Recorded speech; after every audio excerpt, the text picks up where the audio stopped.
Hey y'all. So I'm folding laundry and I decided to go ahead and do this update. So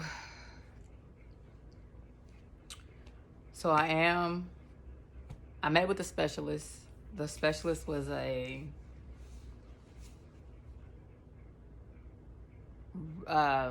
vascular interventional radiologist, and they basically explained the whole process as far as the uterine embolization. And we reviewed my CT scan. Y'all, that fibroid is huge. He asked me, he said, did you see your CT scan? I was like, no. So they pulled it up, they showed it to me, and he's like, there's a fibroid, there's a fibroid, there's a fibroid. And he goes, and there's uterus. Like, I wish I had taken a picture of it. I mean, I could probably try to draw it. But basically, if this whole thing is the big fibroid, on this side there was a smaller fibroid, on this side there was a smaller fibroid. They were like probably 2 or 3 centimeters. And then at the bottom of it, like, you could see like what was left of my uterus, because the big fibroid literally took up the bulk of my uterine cavity and more. So my gynecologist, when I met with her earlier, had explained that I already have a tilted uterus, but she was saying that the large fibroid was causing it to tilt even more. And like, having seen the CT scan, I get it, you know. But anyway, so that, I didn't realize how large that fibroid had gotten. I thought it was only like 8 centimeters, but he measured it at like I don't know if he said 9.4 or something like that, but he measured it right on the screen for me. So it was like well over 9 centimeters. But anyway, so of course he said the same thing that my gynecologist said as far as the risks of doing a second myomectomy, another surgery, as far as the scar tissue and the challenge it could be for the doctors having to go in, deal with the other organs, deal with the potential scar tissue from the previous surgery, and just how that could even, and then putting that much more much more work on the uterus as far as cutting it. And then like I stated before, the fibroids that they cut out in my first surgery were all grown on the outside of my uterus. All of these are growing inside the uterus. So it's completely different from the last situation. And so like, he told me, he was like, you wouldn't even be able to get pregnant right now, because it's like the fiber is taking up all that space. And even when I went for my annual, like, the little the tool they use to like insert to open you or whatever, y'all, it was sliding out.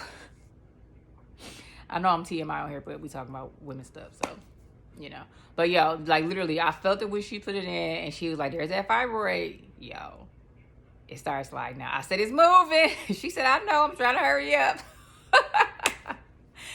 Yep, that boy was sliding out. But anyway, so all that. And then so they explained the risks of getting a surgery and why it would be best to do the embolization. And of course, he explained all the risks of the uterine embolization, as far as and the risks are minimal. So they brought up the whole whether or not I can get pregnant or not. And he's like, there isn't enough research to say that you can't. They've seen a lot of people have the uterine embolization and still carry and, birth healthy babies with no issue. So, and then because of my age, he's like, the risk is very minimal for me anyway. He's like, the only thing that they, or not only, but like the main risk that they do mention is the early menopause. But they stated that usually happens with people who are already like in premenopausal stage. So they're already like entering into that phase as far as like the ovaries like dying or whatever. Because, the uterine embolization, basically what they do is they cut off the blood supply to the uterus, so that the fibroids can basically starve and shrink.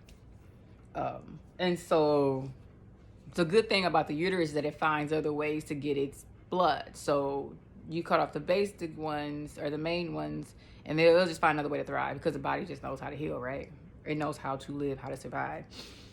So he's like, your uterus is gonna like, redirect its blood flow like immediately. Like you don't really have to worry about that. And so he's like, I'm definitely not concerned about your ovaries drying out. Like you're at the age where you're still young, you're not premenopausal or anything like that, and it's very, very, very, very, very minimal risk. And he's like, I'm really not concerned about that for you, and I'm not either. Like I have had relatives who had this same procedure done, and they were fine. So I'm not concerned about that. But I did ask. I'm like, so do I need to be freezing some eggs up in here? Like, what's up? And he was like, I'm not worried about it, but that would be very difficult to do because of the fibroids. So even if I want to freeze eggs, I kind of can't do that right now. No matter how we want to approach the whole fertility thing, I still have to deal with these fibroids. So I did schedule a date for my procedure. I still feel how I feel. Like I am disappointed and frustrated that this is even a thing again. I am still taking the herbal teas. I'm not gonna lie, y'all. I'm on week 3, and it's Soooo and ginger. It smells like weed. It tastes the way weed smells to me. I almost didn't take it because I'm like, yo, I work where we do random drug tests, and I ain't got time for nothing to accidentally show up in my system as marijuana because I ain't trying to lose my job. But it's just ginger and Soooo, and from what I looked up, it's used in Jamaica for medicinal purposes, but it's not MJ, so that's where we at. So anyway, this is where we are. This procedure has a much shorter recovery time than the surgery. The surgery recovery time is 6 weeks. At least that's what my doctor gave me when I had the surgery. The embolization is 2-week recovery time. The first week is the most painful from what he's explained.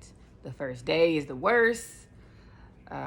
So depending on how I feel, maybe I'll record my day, my experience, my process going up to, going to the hospital and prepping for all of that and getting all that handled. I don't know where I'm going to be. I don't know if they're going to put me to sleep. I should ask that question. Because the person I know that had it, they were awake. And I don't do well with you doing stuff to my body like that when I'm awake. Like I've had two cysts removed in my back, lower right back. The doctor, because I went to 2 different surgeons for it, and that happened in 2 different years. They were 2 years apart. But the second guy said that it was actually just some leftover from the first procedure. So like the first day I didn't get it all out. Whatever. It was basically, it's the exact same spot. I was hollering. Both times I hollered in there, okay? And they numb you up or whatever, but they ain't numb me up well enough. Because, baby, not only did I feel them cutting me, it didn't hurt. The cut didn't hurt. It was them pushing the cyst out that hurt. I don't do well with stuff like that. Y'all better all put me to sleep. Okay? Put me to sleep. And this uterine embolization is minimally invasive, and I understand all that, but you're still doing something to me. Like you putting a little slit in my body somewhere, and you pushing something through. Put me to sleep. So I'm going to find that out. And we're going to see how that goes. But anyway, if y'all think about me, send some prayers up. Send some positive love, some thoughts, some positive energy. Make me laugh. That's the best way to keep me in a positive state. Woo! But, we're moving forward with it. And we'll just see how everything goes, But anyway, I'm about to finish this laundry, folding all these clothes, and y'all enjoy y'all week. I want to show y'all my stomach. Part of the reason why I didn't realize how bad it had gotten, and I guess I understand it now, knowing that these fibroids are growing inside my uterus versus outside of it. So instead of taking space out this way, it's taking space up and in this way. But if you saw my last video, you saw how big my stomach looked with the before I had the last surgery, like how big my stomach had gotten with the fibroids in there. My stomach right now, to me, like I feel like the moment we realized that the fibroids had grown, my stomach grew some more. But I'm gonna put a clip in here of how my stomach looked before I found out that this was a problem. So this is my stomach right now. To the side. Which is really, it's my incision site. It's really not that big. Like where I was when I had my first surgery for my fibroids, my stomach was a lot more, like it was larger. But this is how it is right now. And then I'm gonna show you right now how my stomach looks now.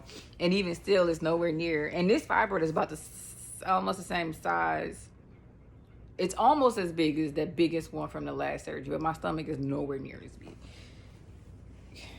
Let me see if I can. I should probably. I got on shorts. I ain't naked. But if you like, can you see good? Like you can see, like my stomach is like, you know, kind of full or whatever, but it's not like that other one was. Like I know it's, you know, a little thicker because I mean, I know my body. So like I noticed it here, but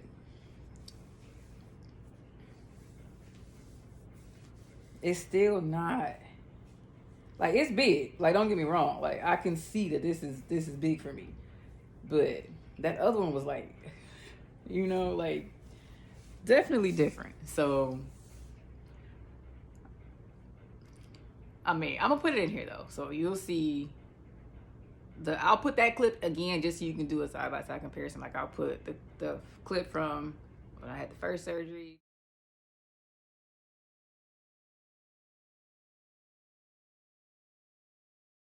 to a few weeks ago before I realized how big the fibers got, and then compare it to how it looked today. And you'll see the difference. Because I promise, it feels like it, and it may not have, it may just be my head, but it literally feels like it has grown from the time I went to the emergency a few weeks ago to like now. And it could be my own, because I'm even if I don't feel stressed, I'm still like mentally stressed and overwhelmed by the fact that I have to deal with this. And I do realize like it's been causing even more pain recently too. Like pain that used to be a lot more mild is a bit more, it's a bit more intense now, you know? So